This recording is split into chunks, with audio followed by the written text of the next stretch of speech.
Hello, everyone, and welcome to Future News Daily, where I bring you the latest advancements in technology, longevity, science, medicine, and AI. Today is Thursday, December 15th, 2022. Don't forget to like, subscribe, and hit the notification bells. And with that being said, let's get started.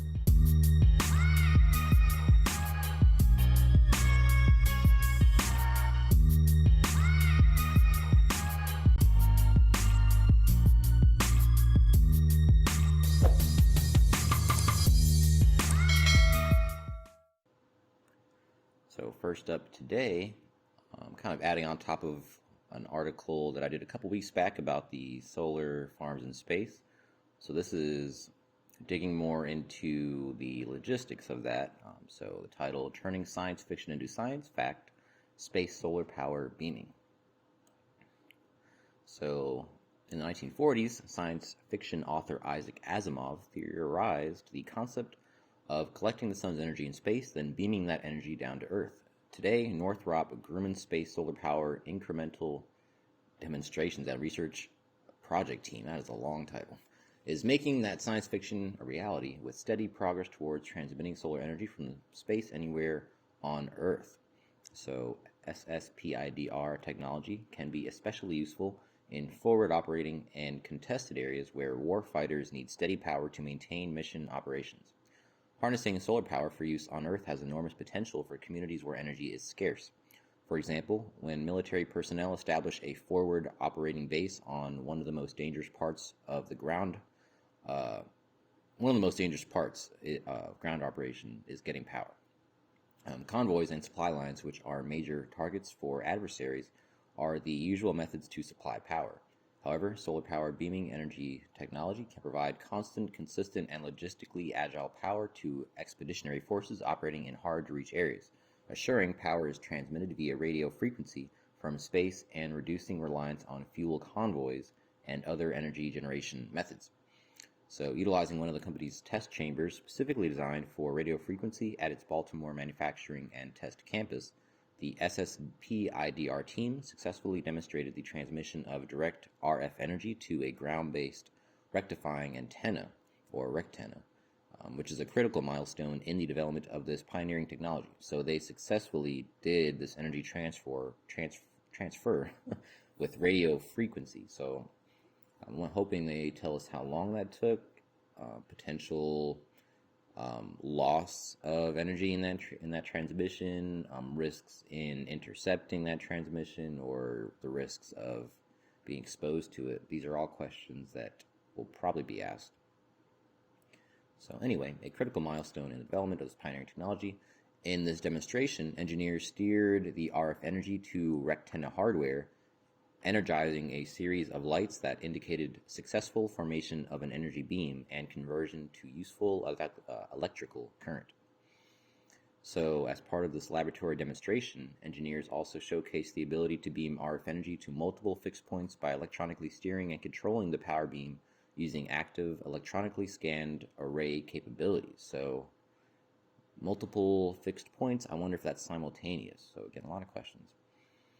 Quote, space solar power beaming has the potential to provide energy anywhere on Earth at any time, making consistent and reliable energy available to remote locations when it's needed most, said Tara Therrett, SSPIDR Program Director, Northrop Grumman. The quote continues, with this demonstration, we are one step closer to taking this technology out of the lab and putting it on orbit.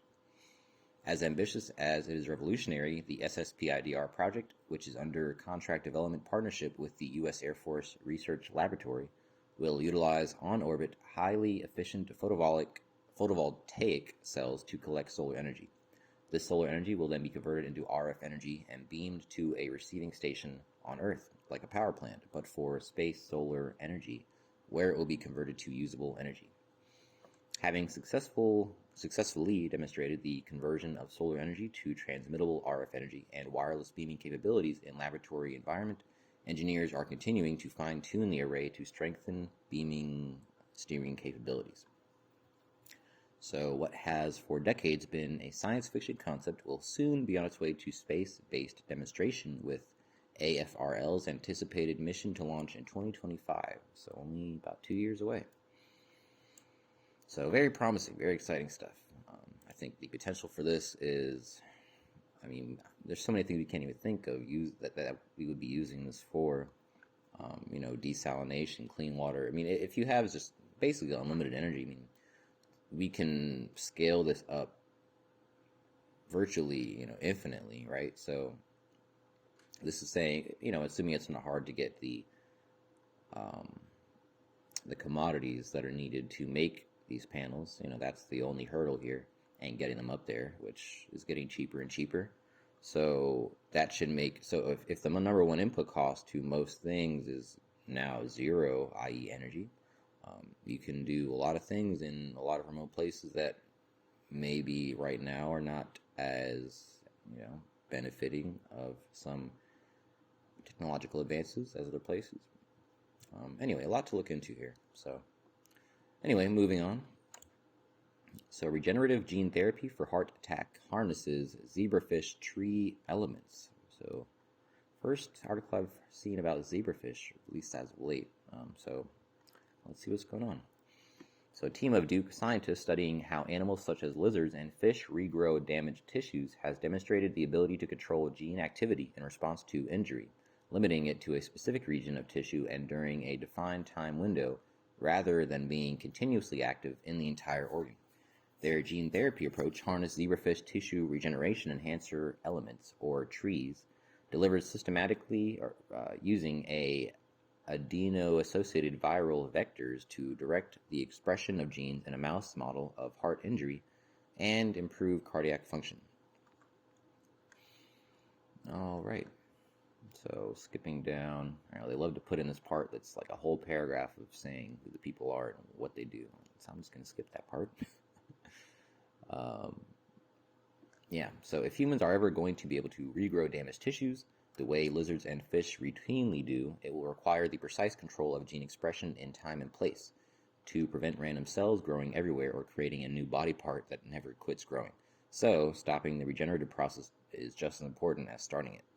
But, as the authors explained, quote, the efficacy and safety of gene therapy strategies for indications like tissue damage hinge on precision. Yet, current methods afford little spatial or temporal control of payload delivery. The abilities to limit gene expression to subregions of tissue and to establish a temporal window of expression are priority goals for gene therapy that have not been met. Poss discovered heart regeneration in zebrafish 2 decades ago and has been studying it since. For the newly reported study, the team harnessed zebrafish tree elements, gene enhancers that are responsible for sensing an injury and orchestrating the activity of repair-related genes for reconstruction in a specific place. Importantly, these enhancers also can shut off gene activity as healing is completed. Quote, studies in zebrafish have identified tissue regeneration enhancer elements, or trees, that can activate expression of their target genes at an injury site, maintain expression during regeneration, and diminish expression as regeneration concludes. About 1,000 nucleotides long, tree enhancer sequences brim with recognition sites for different factors and stimuli to attach and change gene activity. Quote, we don't fully understand how they do this and what they're truly responding to, Poss noted. These regulatory elements have been found in fruit flies, worms, and mice, as well as the zebrafish. We probably have them too, added Poss, but it's just easier for us to find them in zebrafish and ask if they work in mammals. So different cell types within an animal also have different types of these enhancers. Some of them are responsive, in multiple tissues. Those are the ones we use here, noted Poss. But when we see profile regenerating spinal cord or fins in fish, we get different sequences. There may be tens of thousands of these types of enhancers in the human genome. As a first step in their 6-year research project, the researchers incorporated several different kinds of zebrafish trees into the genomes of embryonic mice. Using a visible marker to indicate gene activity, they found that about half of the enhancers worked as intended and turned tissue blue when and where they sensed tissue injury in the transgenic mammals. Quote, 3 of the 6 zebrafish trees we tested, induced reporter expression in injured mice. So the team next wanted to know if they could selectively incorporate the enhancer elements into an adult mouse, all using adeno-associated viral vector. a family gene therapy tool for introducing gene sequences into cells. The vector introduced DNA containing an enhancer to all tissues, but the hope was that all the trees would only become active in response to an injury. So a series of experiments in heart attack models of mice showed that AAV vectors carrying a tree could be infused a week before injury, and then the enhancer would jump into action when it detected injury. But the researchers discovered that it also worked when introduced to the animal a day or two after the heart attack. Quote, all 3 trees that we tested could be effective if delivered one day or sometime longer after the injury. They could still target expression to the injury. Is this method of delivering a tree and a gene going to allow us to deliver a molecular cargo to the right place at the right time? We found that it does in mice, Poss said. So they used viral vectors to deliver a tree and a fluorescent marker gene in pigs, which have a much larger heart with a more human-like heart rate. They infused the constructs into the pig hearts through the coronary arteries either before or after a heart attack, and again, the marker only glowed at the site of the injury.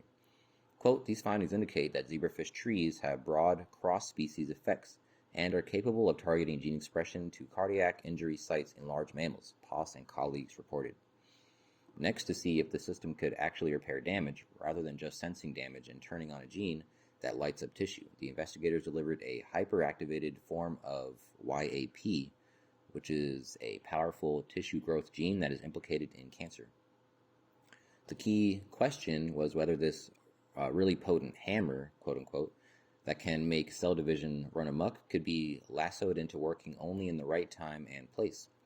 For this stage in the research, the team used the mutated YAP, or YAP, this specific powerful tissue growth gene. They used a mutated one controlled by a tree to evaluate whether they could trigger safe growth of muscle after a heart attack in mice. The tree turned on a mutated YAP for a few weeks, just in the injury site, and then it naturally shut down expression. So the treatment caused the heart muscle cells, cardiac myocytes, to begin to divide, and the mouse's heart returned to near normal function after several weeks, though not without some scarring, intravenously. So delivered recombinant AAV vectors designed with the tree to directly constitutively active YAP factor boosted indicators of cardiac regeneration in mice and improved the function of the injured heart. So all in all, it did work with some slight scarring. Quote, you really wouldn't want to express YAP at full blast. That can cause problems like excessive growth. But what we found is that we could direct it, Poss further noted. The whole animal gets the gene therapy, but the YAP cargo only gets expressed at measurable levels when and where you injure the heart. We think we can use these methods to control genes in a certain time and certain space, and that includes shutting them off. Reporters on their studies, the team concluded, quote, in total, our findings indicate that zebrafish trees present in systemically delivered viral vectors can guide expression of known pro-regenerative factors to injury sites, selectively boosting CM regeneration indicators and leading to measurable improvements in cardiac function. The next task for the researchers will be to better understand which molecules bind to the enhancers, what controls their functions, and where they are located in the human genome, in addition to improving their targeting abilities. Quote, these control elements are what's important, Poss said. Zebrafish have largely the same genes that we do, but their ability to regenerate the heart is a function of how they control those genes after a massive injury. And what about the other injury models? Can this work for traumatic brain injury or spinal cord injury? The authors further noted, as we report here, tree regulatory elements contain natural instructions within short sequences to monitor injury and dynamically control amounts, range, and duration of dosing in mammalian injury contexts. Tree instructions can be delivered non-invasively through vasculature, simplifying delivery methods that are currently problematic for tissues like the heart. All right. Next up, the best supplements to slow aging, dietitians say. So some of these we have talked about on here, some we have not. I'm just going to run through these, skip this introduction. Number one being collagen, not in any particular order, just as the list goes. Collagen is the first one they state. A supplement that has become increasingly popular over the last few years, collagen can be found in powdered and liquid forms that easily incorporate into your daily routine. Collagen is the most abundant protein in your body, but as you age, you produce less and less. This protein helps to make connective tissues strong and resilient, including bones, skin, and tendons. With age, you may notice a change in these tissues as your body produces less collagen to support their integrity. Studies suggest collagen supplementation can aid in the health and appearance of skin, hair, and nails, and does not appear to have any significant side effects. Try adding liquid or powdered collagen to your morning water, tea, coffee, or even mixed into a smoothie or yogurt. Number 2 is vitamin C. This nutrient serves many functions in the body, including as an antioxidant that supports cellular health as well as stimulating the production of collagen in your body. So going hand in hand with the collagen, as we previously talked about. As we know, collagen supplements may improve the appearance of skin, and a vitamin C supplement may be able to aid this process as well. One study notes vitamin C supplementation may improve skin hydration and stimulate the production of collagen, two factors that can slow the appearance of age. Or again, I think they had a typo here. Additionally, the antioxidant effects of vitamin C can support healthy aging by protecting cells from damage and supporting your immune system. All right, number 3 is resveratrol, which we have talked about here again, but I'm just going to reiterate. So vitamin C isn't the only supplemental antioxidant. In fact, you will likely benefit most from consuming multiple sources of antioxidants each day from food and supplement. Resveratrol is one supplemental antioxidant in which studies have concluded has anti-aging properties. One review of resveratrol notes this compound may be able to serve such functions as anti-inflammatory, cardioprotective, and neuroprotective, all aspects that can aid in a healthier aging process. Number 4 is omega-3, again well documented. Of course, all these are well documented. This essential fat has become a popular supplement over the last decade for its health benefits. Cognition change is one area of aging commonly seen, and research suggests omega-3 fats may be able to improve memory, a component of cognition. In older adults, joint pain is another common symptom of aging, and studies indicated omega-3s may be able to improve this uncomfortable symptom as well. When searching for omega-3 supplements, you may find this nutrient combined with other omega fats like omega-6 or omega-9s, but stick with omega-3 on its own, as this is what research indicates is the most beneficial. And number 5 is lion's mane, a supplement that may not have crossed your radar yet. Lion's mane is a type of mushroom with adaptogenic effects. So adaptogens are natural compounds that can aid the body in managing stress and fatigue, and has long been used in Asia as food and medicine. Studies suggest lion's mane is able to improve cognition and brain cell growth, which can slow signs of aging. Another study notes lion's mane was found to improve memory and further thought to improve cognitive decline seen in aging. Wow. So number 6 here is green tea extract. Okay, so I need to really pronounce this. Epigallocatechin, I don't know what the heck that is, gallate, or EGCG, I'm just going to call it EGCG, is a compound found in green tea that appears to house many health benefits. One study suggests that EGCG may be able to slow brain aging, and other research indicates this compound can improve hyperpigmentation of the skin often seen with aging. Additional benefits of EGCG include reducing the risk of some diseases, including certain cancers and heart disease. You can consume this compound from green tea, but a more concentrated source is from a green tea supplement. Number 7 is vitamin B12. So B vitamins are easy to come by in a well-rounded diet. However, a concentrated source via a supplement may be especially beneficial to your health.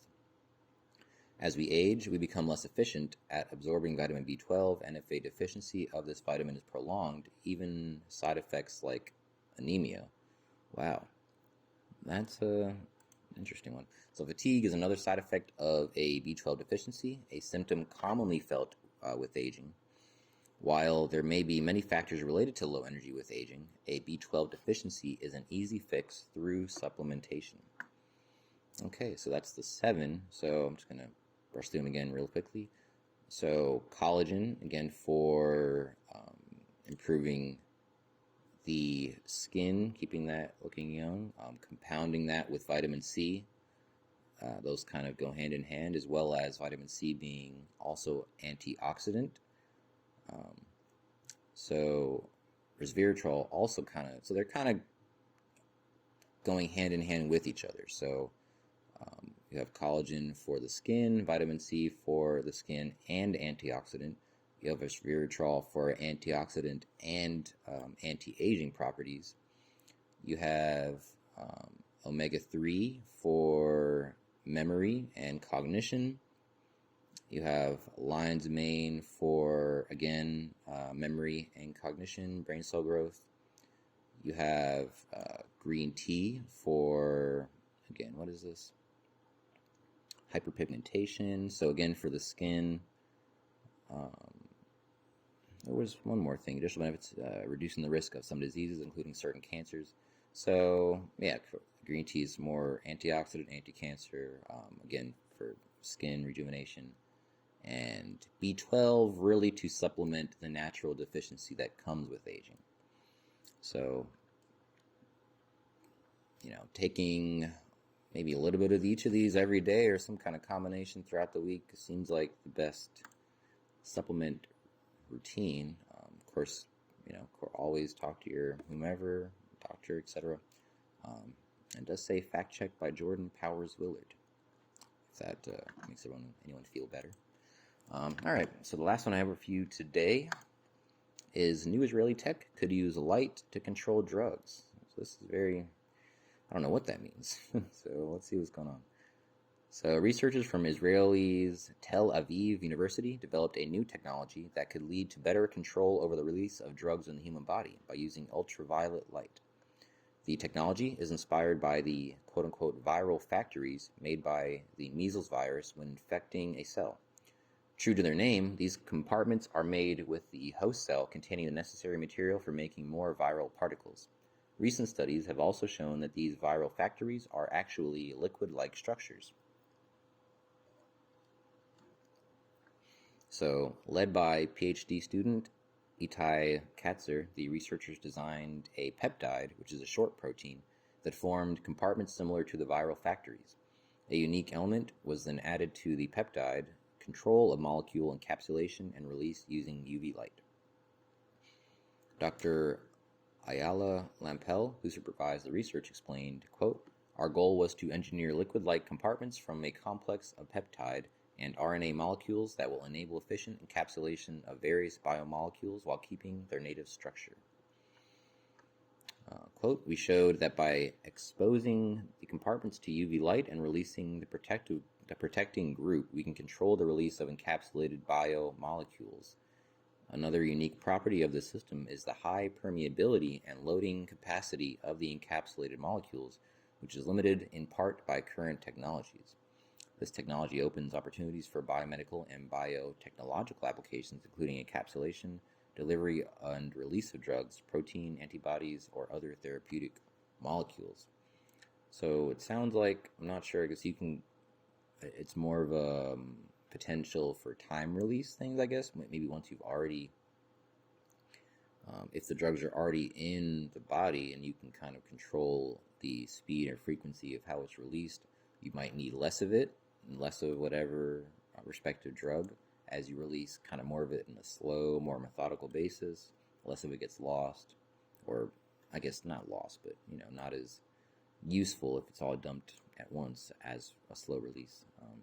That's what it sounds like. It sounds like we're going to be hearing a lot more of it, or we'll need to see a follow-up on this, because it's a pretty short article, and of course just recently discovered, so 2 days ago. So yeah, I'm sure we'll have to wait and see what else happens with this, but it sounds potentially revolutionary. So Anyway, that is the last article I have for you today. Don't forget this video is for educational purposes only. I will never recommend any investments, solicit your time or money, attempt to contact you on any other platform, or own any rights to the information within this content. And with that being said, thanks for tuning in, and I will see you in the next one.